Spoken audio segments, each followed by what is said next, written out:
Script അപ്രൂവലിന് കൊടുത്തപ്പോൾ 2 തവണ ദുബായിൽ റിജക്റ്റ് ചെയ്തു. അപ്പോൾ ഈ സിനിമയിൽ ഞാൻ സർക്കാസ്റ്റിക് ആയിട്ടാണ് കാര്യങ്ങളെല്ലാം പറയാൻ ഉദ്ദേശിച്ചിരിക്കുന്നത്. അപ്പോൾ അങ്ങനെ ഒരു വിഭാഗത്തിനെ മാത്രം അങ്ങനെ കളിയാക്കുകയോ ഒന്നും ചെയ്തിട്ടില്ല. ഞാൻ സ്വാഭാവികമായിട്ടും ചിലരുടെ മണ്ടത്തരങ്ങളൊക്കെ നമ്മൾ വിളിച്ച് കാണിച്ചിട്ടുണ്ട്. ശ്രീനിവാസ് അയ്യർ അങ്ങനെയാണ്. ശ്രീനിവാസ് അയ്യരുടെ അയാളുടെ വീട്ടിലേക്കാണ് ഞാൻ ക്യാമറ വെച്ചിരിക്കുന്നത്. അയാളുടെ വിചാര ചിന്തകളിലൂടെ ഞാൻ ആ ക്യാമറ കൊണ്ടുപോയി. അപ്പോൾ അങ്ങേര് കാണിക്കുന്ന കാര്യങ്ങളാണ് ഞാൻ സിനിമയിൽ കാണിച്ചിട്ടുള്ളത്. അത് മറ്റൊരു സ്ഥലത്ത് പോകുമ്പോഴത്തേക്കിന് അതിൽ നിന്ന് വിഭിന്നമായിട്ടുള്ള ഒരു രീതികളാണ് അവിടെ അവലംബിച്ചിരിക്കുന്നത്. അത് യഥാർത്ഥത്തിൽ തിരുത്തപ്പെടേണ്ടത് തന്നെയാണ്. അത് ഒരു വിഭാഗത്തിലെയല്ല, മറ്റു വിഭാഗത്തിലെ, ഞാൻ ഉൾപ്പെടുന്ന ഒരു സമുദായത്തിലെ വിഭാഗത്തിലെയാണ്. അപ്പോൾ സ്വാഭാവികമായിട്ടും അവിടുന്ന് സ്ക്രിപ്റ്റിനൊക്കെ ഒരു റിജക്ഷനൊക്കെ ഉണ്ടാവുകയും രണ്ടാമത് ഞാൻ ഫൈറ്റ് ചെയ്തത് റെഡിയാക്കിയത്. അതാണ് ആദ്യത്തെ വൈതരണി ഉണ്ടായത്. പിന്നെ പേരിൻ്റെ കാര്യത്തിലൊരു വിഷയം ഉണ്ടായി. അയ്യർ കണ്ട ദുബായിൽ നിന്നായിരുന്നു ആദ്യത്തെ പേര്.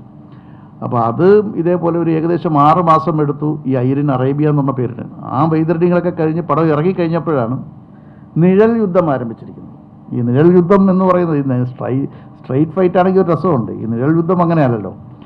അപ്പോൾ നിഴൽ യുദ്ധത്തിൽ പല രീതിയിലുള്ള അർത്ഥങ്ങൾ കൊടുത്തുകൊണ്ട് ഒരു സ്പർദ്ധ ഉണ്ടാക്കുന്ന രീതിയിലുള്ള കമൻസും കാര്യങ്ങളൊക്കെ വരിക, അതിന് സ്പെഷ്യലായിട്ട് ചിലരെ ഏർപ്പെടുത്തുക, ഇത്തരം കാര്യങ്ങളൊക്കെ വരുമ്പോൾ അത് ശരിയല്ലല്ലോ, അതല്ലല്ലോ എൻ്റെ രീതി. അപ്പോൾ അതൊന്ന് ക്ലിയർ ആക്കണമെന്നൊരാഗ്രഹം ഉണ്ടായിരുന്നു. അല്ലാതെ ഞാൻ ഈ പറയുന്ന ഒരുപാട് ട്രാവൽ ചെയ്യുന്ന ആളാണ്. പ്രത്യേകിച്ച് ഈ അറേബ്യൻ നാടുകളിൽ ദുബായിയുമായിട്ട് എനിക്കൊരു അഭേദ്യമായ ബന്ധമുണ്ട്. തീർച്ചയായിട്ടും ഇവിടെ പറയുന്ന ആളുകൾ തീവ്രമായി പറയുന്നത് ഏത് വിഭാഗമാണെങ്കിലും, ഇന്ന വിഭാഗമൊന്നുമില്ല, അവിടെ ചെല്ലുമ്പോൾ മര്യാദരാമന്മാരാണ്. അത് നിങ്ങൾക്ക് തന്നെ കാണാം. ഒരിക്കൽ ദുബായി പോയി കഴിഞ്ഞാൽ ഇത്രയും കെട്ടുറപ്പുള്ള ഒരു സമൂഹമില്ല നമ്മളെപ്പോലെ. അവിടെ ജാതി മത വർഗീയ വിദ്വേഷങ്ങളൊക്കെ ഉള്ളിലുണ്ടെങ്കിലും പുറത്ത് കാണിക്കത്തില്ല. 1, 2. അപ്പം അവിടുത്തെ നിയമത്തിൻ്റെ പ്രശ്നം മാത്രമല്ല, അവിടെ അങ്ങനെയാണ്.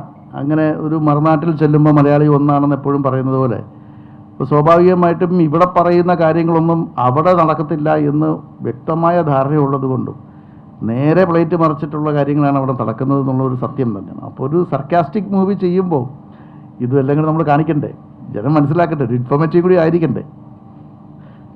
ഇത്തരം കാര്യങ്ങൾ പറയുമ്പോൾ ആർക്കെങ്കിലും പൊള്ളിയിട്ടുണ്ടെങ്കിൽ, ഏതെങ്കിലും തരത്തിൽ പൊള്ളിയിട്ടുണ്ടെങ്കിൽ അവരാണ് തിരുത്തപ്പെടേണ്ടത്.